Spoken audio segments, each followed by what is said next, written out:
نحمده ونصلي على رسول الكريم فاعوذ باللہ من الشیطان الرجیم بسم اللہ الرحمن الرحیم۔ دین میں ترجیحات، اس کتاب کا ہم مسلسل مطالعہ کر رہے ہیں۔ آج کا موضوع ہے عصر حاضر میں امت کو ترجیحات کی ضرورت، ترجیحات کے توازن میں خرابی۔ اگر ہم اپنی زندگی پر غور کریں اور مادی، معنوی، فکری، معاشی، معاشرتی اور سیاسی ہر پہلو سے اس پر نظر ڈالیں تو ہمیں معلوم ہوگا کہ ہمارے ہاں ترجیحات کا توازن مکمل طور پر تہ و بالا ہو چکا ہے۔ تقریباً اسلامی ممالک میں ہم دیکھتے ہیں کہ ایک عجیب طرح کی افراط اور تفریق ہے۔ فن و تفریح کو تعلیم و تعلم پر ترجیح دی جاتی ہے۔ نوجوانوں کی سرگرمیوں میں جسمانی ورزشوں کو عقل و فکر اور روحانی تربیت پر مقدم کیا جاتا ہے۔ گویا کہ نوجوانوں کی تربیت کا ایک ہی مطلب ہے کہ ان کی جسمانی تربیت کی جائے۔ ہمیں سمجھ میں نہیں آتی کہ کیا انسان صرف جسم کا نام ہے یا انسان کی انسانیت اس کے جسم اور عقل کے مجموعے کو کہتے ہیں۔ پرانے زمانے کی بات ہے، ہم ابو الفتح بستی کی یہ مشہور نظم یاد کیا کرتے تھے: اے جسم کے خادم، تو کب تک اس کی خدمت کرتا رہے گا؟ کیا تو اس چیز سے کمائی کی امید لگائے بیٹھا ہے جس میں نقصان ہی نقصان ہے؟ نفس کی طرف توجہ دو اور اس کے فضائل کی تکمیل کر دو۔ تو اگر انسان ہے تو جسم کی وجہ سے نہیں بلکہ نفس کی وجہ سے ہے۔ اور اس سے پہلے ہم نے ظہیر بن ابی سلمہ کے معلقہ سے یہ شعر یاد کیا تھا: نوجوان کی زبان اس کا آدھا حصہ ہے، باقی آدھا اس کا دل و دماغ ہے۔ اگر دل و دماغ کو نکال دیں تو انسان گوشت پوست کے ایک بت کے سوا کچھ نہیں رہتا۔ لیکن آج کل ہم دیکھتے ہیں جیسے انسان ہر چیز سے پہلے جسم اور اعصاب کا نام ہے۔ پچھلے سال 1993 کے موسم گرما میں مصر کے لوگوں کا اس کے علاوہ کوئی موضوع بحث نہیں تھا کہ ایک کھلاڑی کا لباس فروخت کے لیے پیش کیا گیا تھا اور اس کی قیمت تقریباً 3.5 لاکھ دنیا تک پہنچ گئی تھی۔ کاش کہ یہ لوگ تفریح کی ان قسموں کا اہتمام کرتے ہوتے جن سے عوام اپنی روزمرہ زندگی میں مستفید ہو سکتے ہیں، مگر ان کی ساری توجہ کھیل کے مقابلوں کی طرف ہوتی ہے، خاص طور پر فٹ بال اور کرکٹ، جس میں چند کھلاڑی کھیل رہے ہوتے ہیں اور باقی محض دل بہلانے والے تماشائی ہوتے ہیں۔ معاشرے میں شہرت اور ستاروں کا مقام نام و نامور علماء، ادیبوں اور اہل دین و دانش کو نہیں بلکہ اداکاروں، گلوکاروں اور کھلاڑیوں کو حاصل ہے۔ اخبارات و رسائل، ٹی وی اور ریڈیو کے مذاکروں کا موضوع بحث یہی لوگ ہوتے ہیں۔ میڈیا پر ان کے کھیلوں اور کارناموں کی خبریں نشر ہوتی رہتی ہیں، خواہ وہ کتنے ہی غیر اہم کیوں نہ ہوں۔ رہے دوسرے لوگ جو کوئی فائدے کا کام کرتے ہیں، ان کا کسی کو سایہ بھی نہیں لگنے دیا جاتا بلکہ وہ طاق نشان میں پڑے رہتے ہیں۔ اگر ایک فنکار فوت ہو جائے تو پوری دنیا میں تہلکہ مچ جاتا ہے اور اخبارات اس کے بارے میں تعریف و توصیف کے ذریعہ بہا دیتے ہیں، مگر کوئی عالم، ادیب یا کوئی بڑا ماہر فن وفات پا جائے تو کسی کے ناک پر جوں تک نہیں رہتی۔ معاشی پہلو سے دیکھا جائے تو کھیل کود اور فنکاری کو فروغ دینے کے لیے اور حکمرانوں کی ذاتی حفاظت کے لیے تو بڑی بڑی رقمیں خرچ کی جاتی ہیں، جسے ملکی امن و امان کا نام دیا جاتا ہے، اور کسی میں یہ پوچھنے کی ضرورت نہیں ہوتی کہ یہ سب کچھ کیوں ہو رہا ہے۔ دوسری طرف تعلیمی اور فلاحی ادارے، اسپتال اور شفاخانے اور دعوت دین کی تحریکیں فنڈز کا رونا روتی رہتی ہیں۔ وہ جب اپنے ترقی کے لیے اور اصلی ضروریات کو پورا کرنے کے لیے کوئی مطالبہ کرتی ہیں تو ان کو معذرت کی جاتی ہے اور ہزار بہانے بنا کر ان سے جان چھڑائی جاتی ہے۔ آدمی حیران ہو جاتا ہے کہ ادھر صاف کے دریا اور ادھر ایک گھونٹ کو بھی ترسنا۔ جیسے ابن مقفع نے بہت پہلے کہا تھا: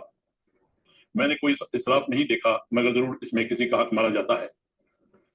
ترجیحات کا مسئلہ اور دیندار طبقہ۔ ترجیحات کے مسئلے میں یہ خرابی صرف عوام میں یا بے دین طبقے میں نہیں آئی بلکہ خود دیندار طبقے کے بھی طرح طرح کی بے اعتدالیوں کا شکار ہے، کیونکہ ان میں بھی معاملات کے درست فہم اور دین کے صحیح علم کی کمی پائی جاتی ہے۔ صحیح علم تو وہی ہوتا ہے جو آدمی کے سامنے راجح اور مرجوح کو واضح کر دے، فاضل اور مقدور کے درمیان فرق کو نمایاں کر دے، اور اس کے ذریعے معلوم ہو سکے کہ صحیح کیا ہے اور فاسد کیا، مقبول کیا ہے اور مردود کیا۔ وہ اسے بتا سکے کہ کون سی چیز سنت ہے اور کون سی بدعت۔ اسی طرح وہ شریعت کے مطابق ہر چیز کی اصل قدر و قیمت کی پہچان کرائے۔ اکثر اوقات ہم دیکھتے ہیں کہ اس طرح کے لوگ جو علم کے نور سے اور معاملات کی سمجھ سے محروم ہوتے ہیں، وہ مختلف امور کے درمیان قائم حدود کو مٹا دیتے ہیں اور ان کے درمیان کوئی تمیز نہیں کرتے۔ وہ ان کے بارے میں وہ حکم لگاتے ہیں جو شریعت میں اس کے حقیقی حکم سے مختلف ہوتا ہے، چنانچہ وہ یا تو افراد کرتے ہیں یا تفریق کا شکار ہو جاتے ہیں۔ اس مقام پر دین بیچارہ چکی کے دو پارٹوں کی طرح متشدد دین اور منحرفین کے درمیان پس جاتا ہے۔ ہم نے کئی بار دیکھا ہے کہ ایسے لوگ اگرچہ پوری طرح مخلص ہوتے ہیں مگر وہ راجح کو چھوڑ کر مرجوح پر عمل پیرا ہو جاتے ہیں اور مقدور میں منہمک ہو کر فاضل سے غفلت اختیار کر جاتے ہیں۔ بعض اوقات ایسا ہوتا ہے کہ ایک ہی عمل ایک وقت میں فاضل ہوتا ہے اور دوسرے وقت میں مفضول ہوتا ہے، اور ایک حالت میں وہ راجح ہوتا ہے اور دوسری حالت میں وہ مرجوح ہوتا ہے، لیکن یہ لوگ اپنی کم علمی اور ناسمجھی کی وجہ سے ان دونوں حالتوں اور الگ الگ اوقات کے درمیان فرق نہیں کرتے۔ میں نے بہت سے نیک تینت مسلمانوں کو دیکھا ہے کہ وہ کسی ایسی شہر میں مسجد کے لیے عطیہ دیتے ہیں جہاں پہلے سے بے شمار مساجد ہوتی ہیں اور اس پر 5 لاکھ ڈالر یا اس سے بھی زیادہ رقم خرچ کر ڈالتے ہیں، مگر جب ان سے یہ مطالبہ کرتے ہیں کہ آپ اس کی آدھی یا چوتھائی کے برابر رقم دعوت اسلام کی اشاعت میں، کفر و الحاد کے مقابلہ کرنے میں، یا اسلامی نظام کے نفاذ کی خاطر کی جانے والی کوششوں میں، یا اصلاح کی دوسری عظیم اہداف میں خرچ کریں جن کے لیے بعض اوقات افراد تو دستیاب ہوتے ہیں مگر مال کی کمی ہوتی ہے، تو آپ حیران رہ جائیں گے کہ آپ کی آواز سدا بصہرا ثابت ہوگی، وہ آپ کو کوئی مثبت جواب نہیں دیں گے۔ وہ اینٹوں اور پتھروں کی عمارتیں تعمیر کرتے ہیں مگر انسانوں کی تعمیر ان کی نظر میں فضول ہے۔ ہر سال حج کے دنوں میں ہم دیکھتے ہیں کہ صاحب ثروت مسلمانوں کی ایک بڑی تعداد اس بات پر بضد ہوتی ہے کہ وہ نفلی حج کی سعادت سے محروم نہ ہوں، اور بہت سے لوگ ہیں کہ رمضان کے مہینے میں عمرہ کرنا بھی اپنے اوپر لازم سمجھتے ہیں۔ اس میں وہ پوری سخاوت کے ساتھ اپنا مال خرچ کرتے ہیں اور کبھی کبھی اپنے ہی خرچ پر دوست احباب کو بھی ساتھ لے جاتے ہیں، حالانکہ ان لوگوں کو اللہ تعالی نے نہ حج کا مکلف کیا ہوتا ہے اور نہ عمرے کا۔ اس لیے جب آپ کہتے ہیں کہ وہ یہ سالانہ اخراجات فلسطین میں یہودیوں کے مقابلے کے لیے، یا بوسنیا اور ہرزگ میں سربل کے مقابلے کے لیے، یا انڈونیشیا، بنگلہ دیش یا دوسرے ایشیائی اور افریقی ممالک میں عیسائی مبلغین کا مقابلہ کرنے کے لیے دے دیں، یا کوئی دعوتی اور تحریکی مرکز قائم کرنے کے لیے، یا ایسے دائیوں کی تیاری کے لیے خرچ کریں جو اس میں تخصص حاصل کر کے اپنے آپ کو اسی کام کے لیے وقف کریں، یا اسے تصنیف و تالیف اور ترجمے یا دینی کتابوں کی اشاعت کا کوئی ادارہ قائم کرنے کے لیے عطیہ کر دیں، تو قرآن کے الفاظ میں لَوَّوْا رُؤُوسَهُمْ وَرَأَيْتَهُمْ يَصُدُّونَ وَهُمْ مُسْتَكْبِرُونَ سورہ منافقون کی آیت ہے، تو سر جھٹکتے ہیں اور تم دیکھتے ہو کہ بڑے گھمنڈ کے ساتھ آنے سے رکتے ہیں۔ یہ ہے لوگوں کی حالت۔ اور دوسری طرف قرآن سے یہ بات وضاحت کے ساتھ ثابت ہے کہ جہاد سے متعلق اعمال ان اعمال سے افضل ہیں جو حج سے متعلق ہیں۔ اللہ تعالیٰ سورہ توبہ میں فرماتا ہے، کیا تم لوگوں نے حاجیوں کو پانی پلانے اور مسجد حرام کی مجاوری کرنے کو اس شخص کے کام کے برابر ٹھہرا لیا جو ایمان لایا اللہ پر اور روز آخر پر، اور جس نے جاں فشانی کی اللہ کی راہ میں؟ اللہ کے نزدیک تو یہ دونوں برابر نہیں ہیں، اور اللہ ظالموں کی رہنمائی نہیں کرتا۔ اللہ کے نزدیک تو انہی لوگوں کا درجہ بڑا ہے جو ایمان لائے اور جنہوں نے اس کی راہ میں گھر بار چھوڑے اور جان و مال سے جہاد کیا، وہی کامیاب ہیں۔ ان کا رب انہیں اپنی رحمت اور خوشنودی اور ایسی جنتوں کی بشارت دیتا ہے جہاں ان کے لیے پائیدار عیش کے سامان ہیں۔ اور لوگوں کا یہ طرز عمل اس صورت میں ہے کہ ان کا حج اور عمرہ نفلی ہوتا ہے، جبکہ کفر و الحاد، لادینیت، اباحیت اور انہیں قوت فراہم کرنے والے دوسرے عوامل کے خلاف جہاد فریضہ وقت اور لازمی امر ہے۔ تقریباً 2 سال پہلے کی بات ہے، ایام حج سے قبل ہمارے دوست اور معروف اسلامی اسکالر استاد فہمی حویدی نے اپنے ہفتہ وار مقالے میں وضاحت کے ساتھ مسلمانوں سے یہ بات کہی تھی کہ بوسنیا کی آزادی فریضہ حج پر مقدم ہے۔ جن لوگوں نے مقالہ پڑھا تھا ان میں سے بہت سے لوگوں نے مجھ سے پوچھا کہ یہ بات شرعی اور فقہی نقطۂ نظر سے کس حد تک درست ہے۔ میں نے اس وقت کہا تھا کہ حویدی صاحب کی بات کا ایک درست پہلو موجود ہے جو فقہی لحاظ قابل اعتبار بھی ہے۔ شرعی طور پر یہ بات متعین ہے کہ جو فرائض فوری طور پر مطلوب ہوں ان کو ایسے فرائض پر مقدم کیا جائے گا جن میں تاخیر کی گنجائش ہوتی ہے، اور فریضہ حج میں تاخیر کی گنجائش موجود ہے۔ بعض ائمہ کے نزدیک یہ واجب عند التراخی ہے، یعنی اس میں ڈھیل ہو سکتی ہے۔ رہا بوسنیا کے مسلمانوں کو موت، بھوک و افلاس، امراض، سردی اور اجتماعی ہلاکت سے جس کا انہیں سامنا کرنا پڑ رہا ہے بچانا، تو وہ ایک فوری فریضہ ہے جسے پر وقت انجام دینے کی ضرورت ہے، اور اس میں نہ تاخیر کی گنجائش ہے اور نہ تراخی یعنی ڈھیل کی، کیونکہ یہ فریضہ وقت ہے اور ساری امت پر آج کا اہم ترین واجب ہے۔ اس میں شک نہیں کہ فریضہ حج کو قائم کرنا اور موسم حج کو معطل ہونے سے بچانا بھی ایک فریضہ ہے، اس میں کسی کو اختلاف نہیں ہے، لیکن یہ کام تو حرمین کے باشندوں کے ذریعے بھی انجام پاتا ہے، اور ارد گرد کے وہ لوگ بھی اس میں حصہ لے سکتے ہیں جن کے سفری اخراجات زیادہ نہیں ہیں۔ اس کے باوجود میرا خیال ہے کہ استاد حویدی کا جو مقصد ہے وہ اس کے بغیر بھی حاصل کیا جا سکتا ہے۔ وہ اس طرح کہ ہر سال حج میں زیادہ ہجوم ہونے کی وجہ یہ بھی ہے کہ بہت سے لوگ وہ ہوتے ہیں جنہوں نے پہلے فریضہ حج ادا کیا ہوتا ہے۔ پہلی مرتبہ حج پر آنے والوں کی تعداد مجموعی حاجیوں کی بنسبت زیادہ سے زیادہ 15% ہوگی۔ اگر حاجیوں کی مجموعی تعداد 20 لاکھ ہو تو ان میں پہلی مرتبہ حج کرنے والے عموماً 3 لاکھ سے زیادہ نہیں ہوتے۔ جو لوگ ہر سال نفل حج ادا کرتے ہیں اور ان کی تعداد یقیناً دوسروں سے زیادہ ہی ہوتی ہے، اسی طرح وہ لوگ جو سارا سال نفل عمرے ادا کرتے رہتے ہیں، خصوصاً رمضان کے دنوں میں، کاش کہ وہ اپنے حج اور عمرے کی قربانی دیں اور ان کے اخراجات اللہ کی راہ میں دے دیں، یعنی اپنے مال کو اپنے ان مسلمان بھائیوں اور بہنوں کو نجات دلانے کے لیے خرچ کریں جو مادی اور مانوی ہلاکت سے دوچار ہیں، جنہیں بے انتہا ظلم و جبر کا سامنا ہے۔ ان کا دشمن ان کی جان و مال اور عزت کے درپے ہے اور چاہتا ہے کہ دنیا سے ان کا نام و نشان مٹ جائے۔ رہی ترقی یافتہ دنیا تو خاموش تماشائی بنی ہوئی ہے اور ٹس سے مس نہیں ہو رہی ہے، کیونکہ یہاں قوت کا حق غالب ہے، نہ کہ حق کی قوت، یعنی جس کی لاٹھی اس کی بھینس۔ میں مصر، قطر اور دوسرے خلیجی ممالک کے بہت سے دیندار دوستوں کو جانتا ہوں جو ہر سال فریضہ حج کی ادائیگی کے بڑے شوقین ہوتے ہیں۔ ان میں سے بعض ایسے بھی ہیں جو 40 سال سے مسلسل حج کرتے آئے ہیں۔ یہ رشتہ داروں، دوستوں اور کاروبار میں شریک بھائیوں کا ایک پورا گروہ ہے جن کی تعداد سینکڑوں تک پہنچتی ہے۔ ایک سال ایسا ہوا کہ میں انڈونیشیا سے ابھی واپس آیا تھا اور میں نے دیکھا تھا کہ وہاں عیسائی مبلغین کتنے بڑے پیمانے پر اپنی سرگرمیوں میں مصروف ہیں۔ مجھے محسوس ہوا تھا کہ وہاں ان کے بالمقابل تعلیمی، طبی اور اجتماعی ادارے قائم کرنے کی کتنی اشد ضرورت ہے۔ چنانچہ میں نے ان نیک طینت بھائیوں سے کہا، کیا خیال ہے اگر اس سال آپ حضرات حج کا ارادہ ترک کر دیں اور اس پر اٹھنے والے اخراجات انڈونیشیا میں عیسائیت کے خلاف خرچ کریں؟ اگر 100 افراد ہوں اور ایک فرد کا خرچہ 10,000 دنیا ہو تو اس کا مجموعہ 10 لاکھ دنیا بنتا ہے۔ اس رقم سے ایک بہت بڑے منصوبے کا آغاز کیا جا سکتا ہے۔ اگر ہم نے اس طرح کے کسی منصوبے کا آغاز کیا اور اس کی تشہیر کی تو دوسرے لوگ بھی ہماری تقلید کریں گے اور ان کے کام میں ہمیں ثواب ملے گا۔ مگر ان دوستوں نے کہا جب بھی ذوالحجہ کا مہینہ آتا ہے تو ہم اپنے دل میں حج کا ایسا جذبہ محسوس کرتے ہیں جن کا ہم کسی طرح مقابلہ نہیں کر سکتے۔ ہم اپنی روح کو کعبہ کا طواف کرتے ہوئے محسوس کرتے ہیں۔ جب ہم دوسرے لوگوں کے ساتھ حج پر حاضر ہوتے ہیں تو ہمیں اس میں بڑی خوشی محسوس ہوتی ہے۔ یہ وہی بات ہے جو اس سے بہت پہلے بشر حافظ سے کسی نے کہی تھی، اگر فہم کی صحت موجود ہوتی، ایمان میں صداقت ہوتی اور مسلمانوں کے ہر ترجیحات کے مسئلے کی اہمیت ہوتی تو یقیناً وہ اس سے زیادہ خوشی، سعادت اور روحانیت اس وقت محسوس کرتے جب وہ اپنے حج و عمرے کے اخراجات کو کسی اسلامی منصوبے کا آغاز کرنے، یتیموں کی کفالت، بھوکوں کو کھانا کھلانے، جن لوگوں کو ملک بدل کیا گیا ان کو پناہ دینے، مریضوں کا علاج کرنے، ان پڑھ لوگوں کو تعلیم دینے اور بے روزگاروں کو روزگار فراہم کرنے میں صرف کر دیتے۔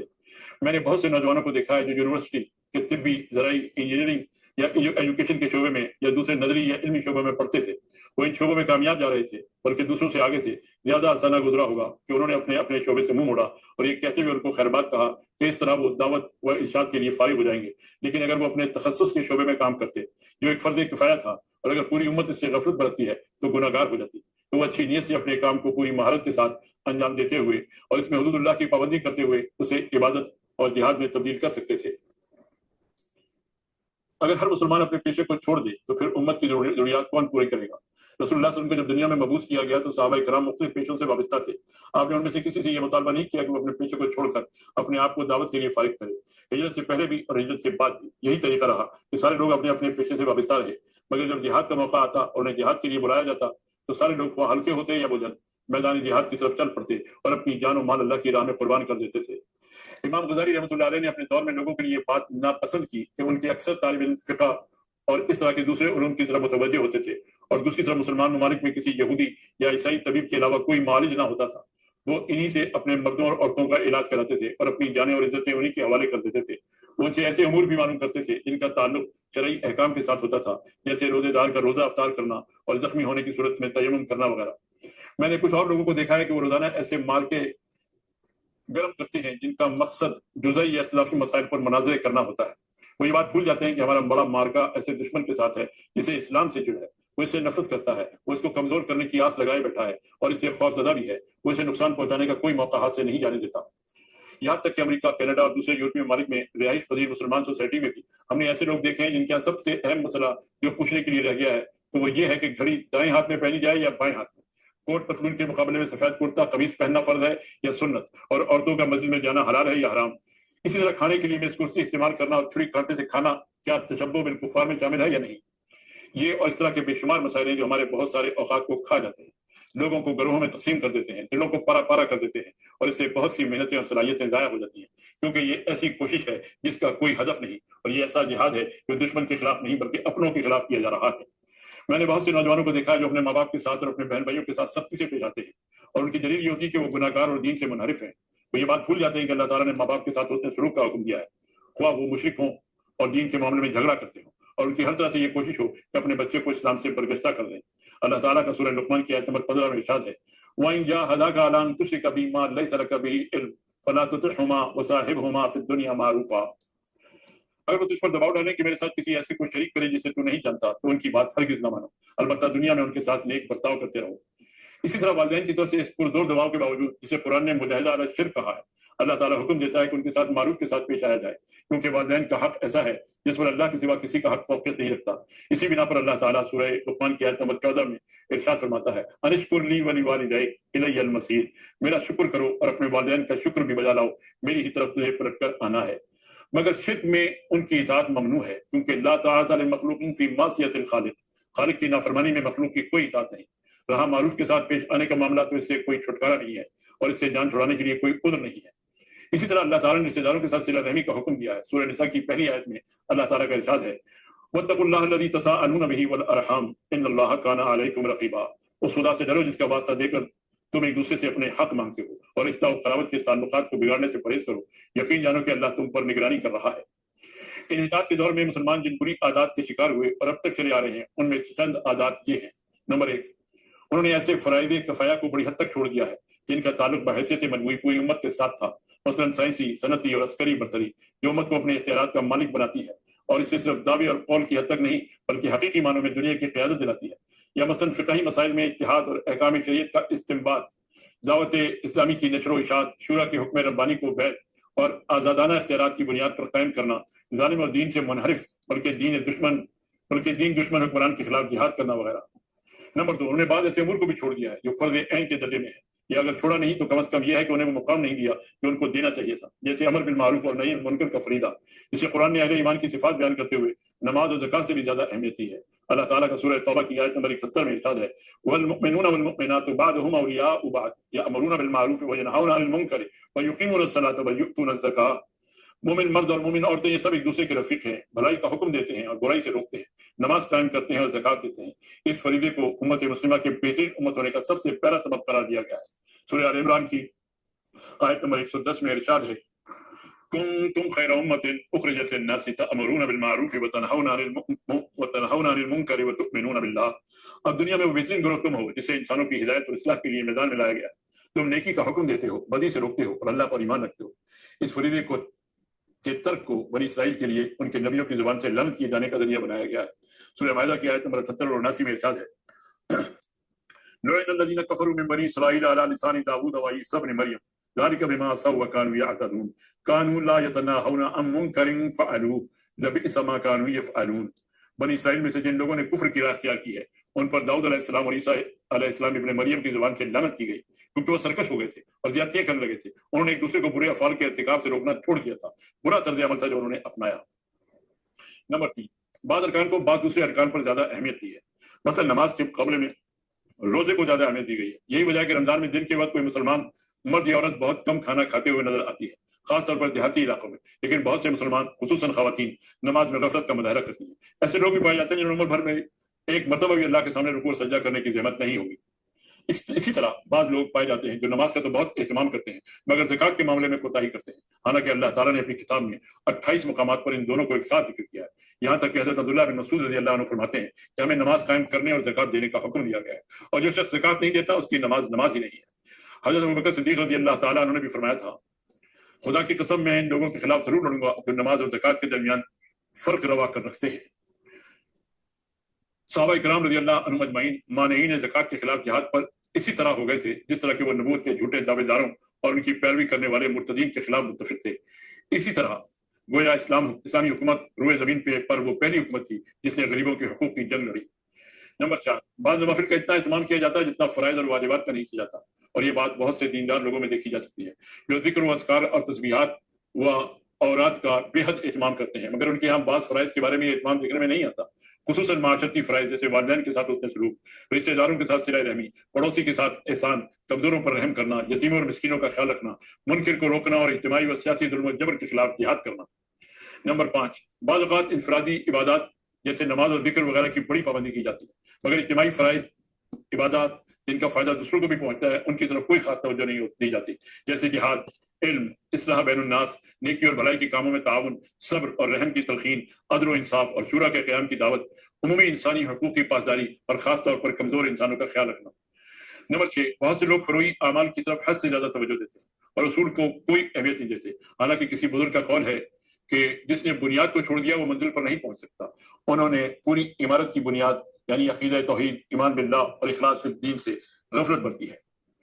نمبر 7، اسی طرح جن مسائل کے درمیان توازن میں خلل پیدا ہوا ہے ان میں سے ایک بات یہ بھی ہے کہ بہت سے لوگ مکروہات اور مشتبہ امور کے خلاف برسر پیکار ہیں، مگر انہوں نے کھلی حرام اشیاء کے بارے میں اتنی سرگرمی نہیں دکھائی، نہ ان واجبات کو قائم کرنے کا کوئی خاص اہتمام کیا ہے جنہیں لوگوں نے چھوڑ کر ضائع کر دیا ہے۔ اور اسی طرح کا معاملہ یہ بھی ہے کہ بعض لوگ ان امور پر اپنی زیادہ قوتیں صرف کرتے ہیں جن کی قلت و حرمت میں اختلاف پایا جاتا ہے، اور ان چیزوں کی طرف کوئی توجہ نہیں دیتے جن کی حرمت قطعی اور یقینی ہے۔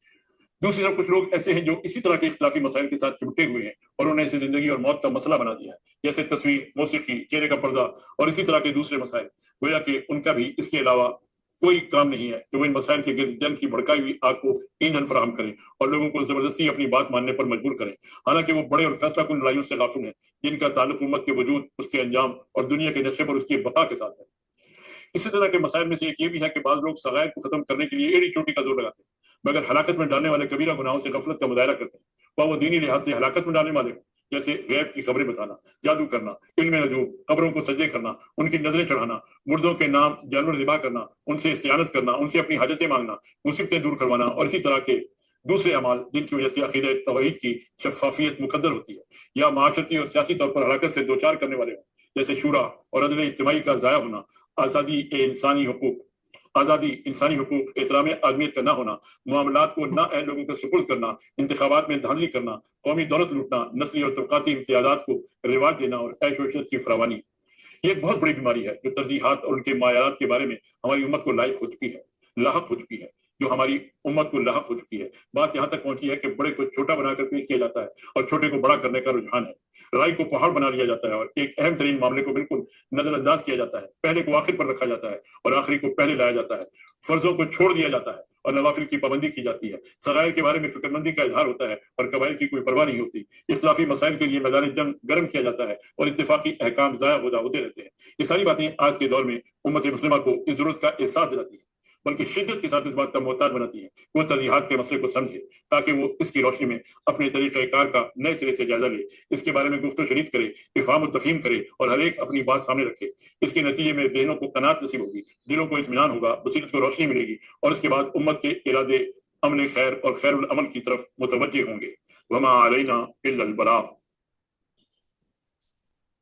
جی یہ آج کا باب پورا ہوا جی، تو اس میں کوئی ساتھی بات کرنا چاہے تو کر سکتے ہیں۔ تو قاری صاحب اگر آپ ایک کوئی حدیث اگر بیان کر دیا کریں تو ہمارے پاس 5-7 منٹ میں تو یہ ہم شروع کر سکتے ہیں۔ ہمارے پاس ویسے ٹوٹل زوم کی طرف سے 40 منٹ ہوتے ہیں، اس کے اندر ہم جو کچھ کرنا چاہیں کر سکتے ہیں، 40 منٹ بعد میٹنگ ختم ہو جاتی ہے۔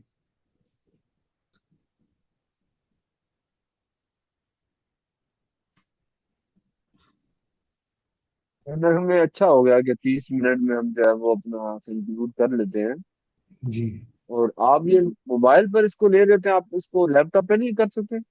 میں نے لیپ ٹاپ پہ ہی کر رہا ہوں۔ کیونکہ آپ کی جو اسکرین میرے پاس ڈسپلے ہوتی ہے نا، وہ شاید موبائل والی ہو رہی ہے، جس کی وجہ سے وہ پوری اسکرین پہ نہیں آتی۔ وہ اصل میں نے خود ہی تاکہ موبائل والے بھی استفادہ کر سکیں نا،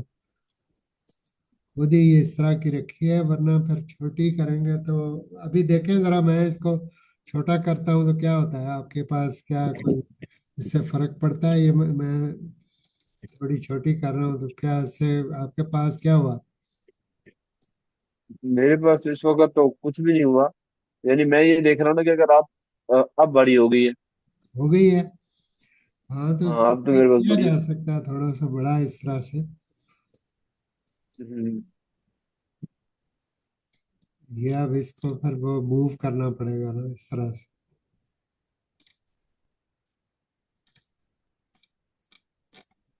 تو یہ انشاءاللہ ترجیحات اور موازنات اب یہ بڑا نظر آ رہا ہے تو اس کیا کو جا جو ہے نا وہ ساتھ ساتھ دیکھنا آسان ہو گیا۔ اچھا ٹھیک ہے، اس کو کیا جا نہیں سکتا وہ ہے؟ زبردست، پتہ نہیں موبائل والے کو بتا سکتے ہو کہ بھائی ان کو یہ اس کی کوئی مسئلہ تو نہیں ہو رہا۔ یہ عمران بھائی یا قاری صاحب بتا سکتے ہیں۔ آپ لیپ ٹاپ پہ ہیں